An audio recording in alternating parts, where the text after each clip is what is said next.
Well, Napakabait po ng chairman natin, pero yung buong buhay ko dito sa Senado, halos isang dekada na, ngayon ko lang na-experience na pag nasa leadership ka, kailangan mong magparaya at maghintay. Thank you, Mr. Chairman. Mr. Chairman, let me go straight to the point. No?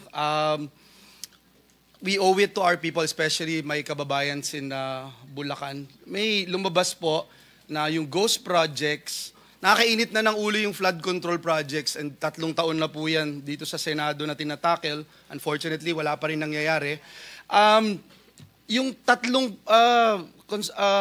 contractor, St. Timothy Trading, Wawaw, and ano yung isa? Sims Construction Trading. Wala Nandito po yata silang 3. SYMS dito. Hindi dumating. Hindi sumipot. Is any representative of SYMS here present? Wala. Okay. And So, we subpoena naman- them already, Yes. Mr. Chairman. Yes. So we will contempt the We will issue a warrant of arrest. Yes. Thank you, Mr. Chair. But just the two, are they, yung time ko, muna. Yung St. Timothy, ayan, si Madam Roma. St. Timothy and I think Wawaw is here. Yeah, St. Timothy, meron kayong ghost project sa Bulacan? Mr. Chair, wala po. Categorically. Tapos yung Wawaw?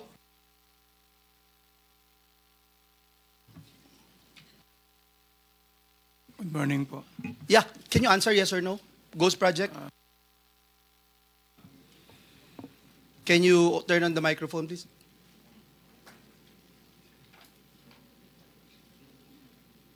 It's a yes or no question, sir. Wow, you're You don't looking, even know? You're looking for your lawyers? Wow. I invoke my right for self-incrimination, Your Honor. Okay. Ano? Can you repeat your answer? Wow. Can you repeat your answer, Mr. Arevalo?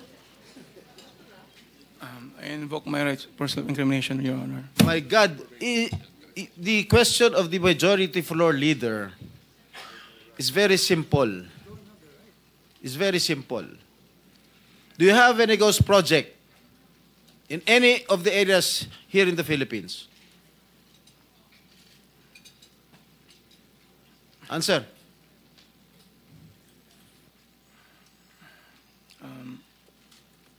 Dahil may mga usapin po na kakasuhan yung mga contractor ng DPWH po at parte ng ulat ng Senado na magpagrekomenda ng paghahain ng kaso laban sa resource person, ang payo ng aking mga abogado ay huwag magsalita sa panahon na ito dahil anumang pahayag ko sa pagsisiyasat. Sino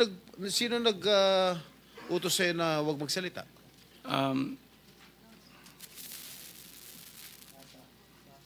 Sino? May binabasa ka ba? Ginawa ko po, Your Honor. Ano binabasa mo? Pasensya po kasi kinakabahan po kasi po. It is only answerable by yes or no, Mr. Arevalo. Is there any ghost projects of Wawaw Builders? This is what I discovered, and the former secretary confirmed during the first hearing that there indeed are ghost projects. Bine-verify pa po namin, Your Honor, ano kung meron po. Ano ka ba sa Wawaw? Are you the owner? Yes po, Your And Honor. you should know. Majority Leader, it's your time, ha? Yes, Mr. Chairman. I'm just disappointed, Mr. Chairman, kasi pambira ka, sasagot ka ng ganyan, ghost project. Parang tinatanong ka kung tao ka, hindi mo alam kung tao ka. Mr. Chairman, just to put on record also, no, yung Diskaya Group, ang total cost project nila from 2022 to 2025 ay 31 billion pesos. 31 billion pesos dito sa siyam na kumpanya na ito. Yung Sims at yung Wawaw Builders, at dun sa 31 billion, Mr. Chairman, 3 billion nasa Bulacan, Region 3, if I'm not mistaken. 2.8 billion sa Bulacan. Yung Sims, tsaka yung Wawaw, meron pong 4 billion at 1.2 billion sa Bulacan.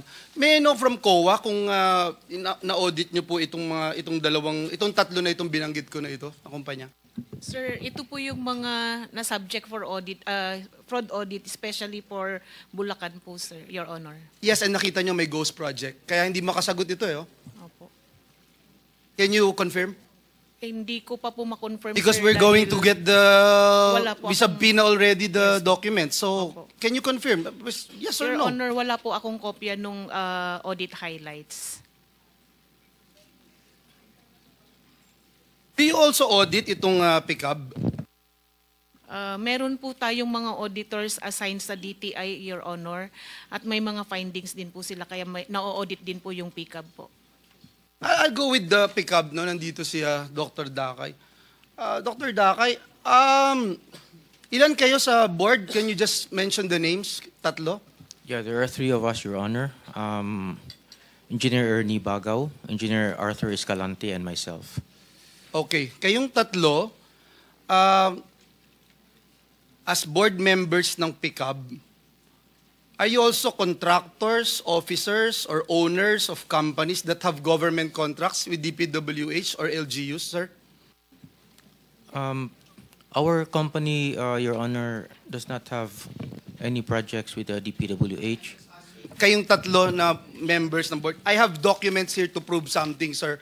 Please don't lie to me, please. Yes, that's why Engineer Bagaw, AGB, and Arthur Escalante have projects with the DPWH. So meron, sir, Your Honors. Is that correct? Yes, the current pickup board members have construction contracts with DPWH, and I can show it to you later, LGUs and other government entities with their respective companies. Your answer is yes, right? Yes, Your Honor. So you don't think it's not right for you guys to have these contracts? For example, Dr. Dakay, as chairperson, associated po kayo dun sa Dakay Construction and Development Corporation. May projects po kayo with national and various local governments for public facilities like government buildings and schools. Si Engineer Bagaw, one of the top contractors ng flood control project, securing worth 7.7 billion. Si Engineer Escalante signed a contract with DPWH on behalf of his company in May 2022 while already a pickup board member. Are you aware of this, sir? Yes, I'm aware of that, Your Honor. And there's nothing wrong with it? Actually, Your Honor, all of the members of the board of PICAP and the other boards in CIAP are all contractors. And there's no conflict of interest, you think, among your officials? And there's nothing we can do to stop the 3 of you, the powerful 3 in PICAP?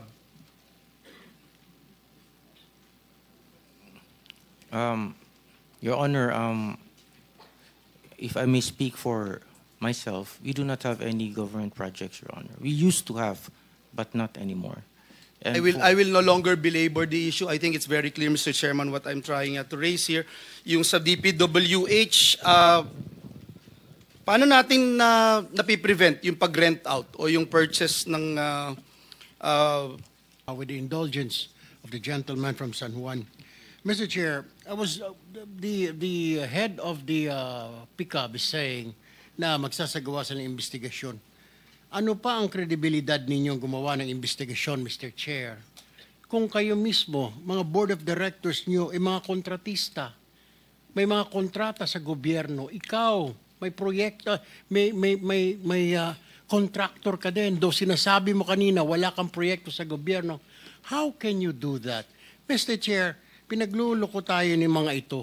I mean, board of directors na contractors accreditation board, and then kayo mismo ang mga contractor? How can you do it? Paano nyo bantayan ang sarili ninyo?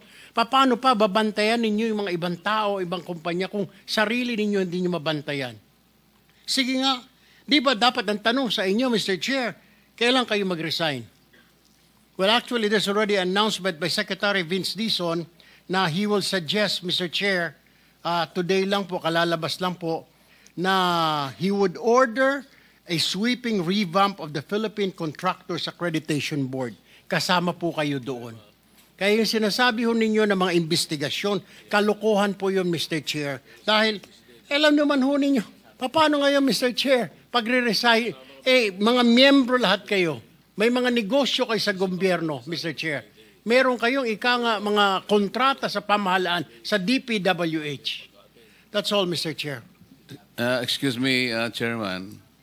Yung bang pickup under sa DPWH? No, Your Honor. We are an attached agency of the DTI. Maybe he suggested, kasi hindi kayo under ng DPWH. I think you are under DTI, correct? Yes, Your Honor. And particularly under CIAP, Construction Industry Authority of the Philippines. Yes, Your Honor. Alam mo, ang sense nung kanyang tanong ganito eh. I think the conflict of interest aspect must be reviewed. Without putting any blame to you, the 3D Board of Directors of PICAB, notwithstanding the fact na kunwari puro private projects lang ang ginagawa nyo. Pero may problema pa din doon eh. You're the ones regulating. Hindi kayo pwedeng sumali. Otherwise, hindi na natin malaman sino nire-regulate. How do we regulate ourselves? Doon po papasok yun eh. I think for in the exigency of service, para makita natin talaga, there should be an honest self-examination talaga dito eh. For example, yung isa sa 15, EGB Construction, can you imagine? He's now involved with flood control project, subject of this investigation. He's not only a board member of PICAB, he's also a general manager of an electric cooperative in Isabela. He's also the president of general managers of electric cooperatives in Isabela. So ang dami pong ano nito eh. This is something that we should all look into. Ngayon, ang DPWH naman. Paano halimbawa magbibid ng isang, whether it is St. Timothy, St. Gerard, or anybody, any one of the 15. Alam nyo naman, meron kayong applications, ang dami nyong system. Meron kayong PCMA, meron kayong MYPS, meron kayong IMS. There is a law on impenetrability. Nobody can be on the same place twice. Hindi pwede. Senator Erwin Tulfo can only be here and he cannot be in our lounge. Paano magbibid paano mag-ooperate ang isang contractor, let's say, nando siya sa Mindanao, nando sa Cebu, nando sa Misamis Occidental, nando sa Catanduanes, all at the same time. Dapat meron kayong... Tapos ka na... Sino yung susunod? Senator... Dagdag lang point of information, Mr. Chairman, if I may. Just to add to the discussion, kasi that is precisely the result. We are hoping that is precisely will be the result of your committee. The legislation that we need to do with PICAB. We need to overhaul PICAB, perhaps look into the CIAP, and see if it is really should be under the DTI. So, itong mga lumalabas nito, kaya nga importante po itong hearing ninyo, and I will full disclosure, Nung Thursday ng gabi, kausap po si Presidente, gusto niya sibakin kayo lahat. That night, he told me, I'll sweep them out tomorrow, sabi niya. Sabi ko, don't, sir. Dahil may hearing pa kami sa Lunes. I want to hear them. But baka pag sinip mo yan, wala na yan, hindi na magsisipot yan. And this information that you are giving us now and that we are unearthing will help the committee in formulating a law. So, Minority Leader, dapat pala magpasalamat sila sa atin at nandito pa talaga, sila. pasalamat pa kayo dahil kung walang hearing, sinibak na kayo ng Biyernes pa ni Presidente. Pero, siyempre,